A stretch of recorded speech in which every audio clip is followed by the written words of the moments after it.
Mandu games have some interesting design choices in their games and nobody's talking about it. And we are going to change it.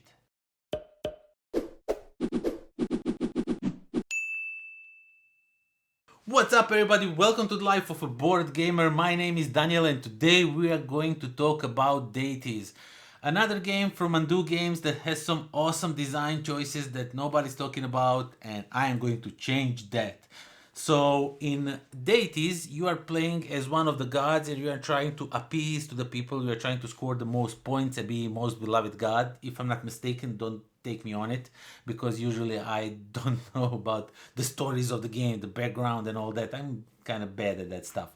Either way, this game has some really unique and interesting things that I have never seen in board games before. I'm not saying it has never been done, I have never seen it, so have that in mind. So in this game, the way you are collecting resources is absolutely phenomenal. So basically you will get this tile each round, you will get the new tile, and as soon as you play the tile you will draw the new one from the bag, so you can figure out what your next play will be. And basically you will put this tile on a board and it will represent one of the resources. It will either be stone, wood or food, and you will look either orthogonally or diagonally from that tile to the next tile that's showing the same thing. So for example, if I put the stone on the board and I watch and I have to have at least one more tile that's not stone, and then it can be stone or even some other tiles and then stone. So I will get the first and the last stone as a resource, and all the resources in between I will flip on the other side and get those resources. Of course, you already see on the tile what's underneath the other side, so it's really easy to know what you will get from the resources. And I absolutely love that mechanic. It's just wonderful. It's so different, so unique, the way you get the resources. And the way you play it, you can set yourself up for future turns if you are really good, but of course other players will play too, so they will probably mess up with your plans. But there's also a building aspect in this game. So these tiles also represent areas where you can build your buildings. And there's three types of buildings. There's like these walls, and there's like the fortifications or something, and then there's towers, and they can stack up on each other. And it's a wonderful in a way that if you put the wall on some tile, that tile will never be flipped. So if it's a wood, it will always be wood. So if somebody plays a token and goes over that wall, and that wall is yours, you will get some points and they will get the wood. And but still you control that tile for the purpose of end game scoring, because there's like 4 areas of the board that you can activate scoring either at the end of the game or throughout the gameplay itself. And the thing is, if somebody builds that fortress inside the walls, then they control that area, because either way, if somebody activates that line, as they call it, the divine line, if somebody activates it, you will also get the person who controls that part will also get coin. You will get coin, that person will get coin, but others will get actually they will get coins, but you will earn points, whoever has the something built on that tile.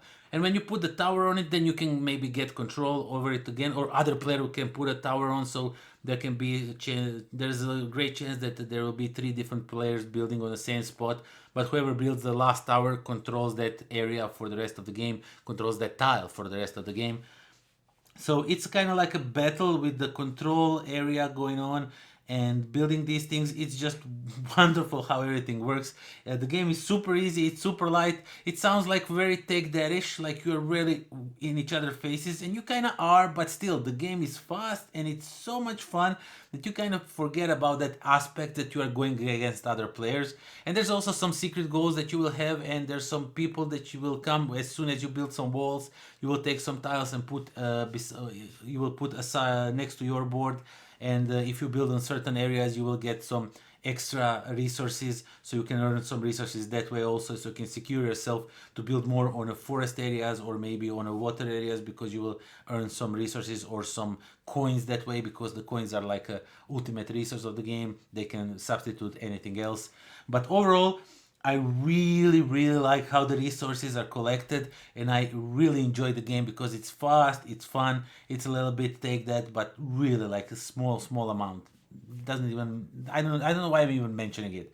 So yeah, that's all I have to say about it. Wonderful, wonderful game of area control. So definitely check it out. Mandu Games, some have some great designer choices. Check out their games. They're really interesting. They're really offering something different. So yeah, that's it. That's all I have to say about it. Thank you all for watching. Thank you for subscribing. If you are not subscribed, do subscribe because it helps out a lot. There's also Patreon down there in a description of this video. So if you support me over there, you can even choose some stuff what you want to see on this channel. And yeah, that is all. Thank you all for watching, and until next time. Pozdrav. And find all the tokens that are not stone or wood. Let's say in this example that you put stone. So if you put stone in this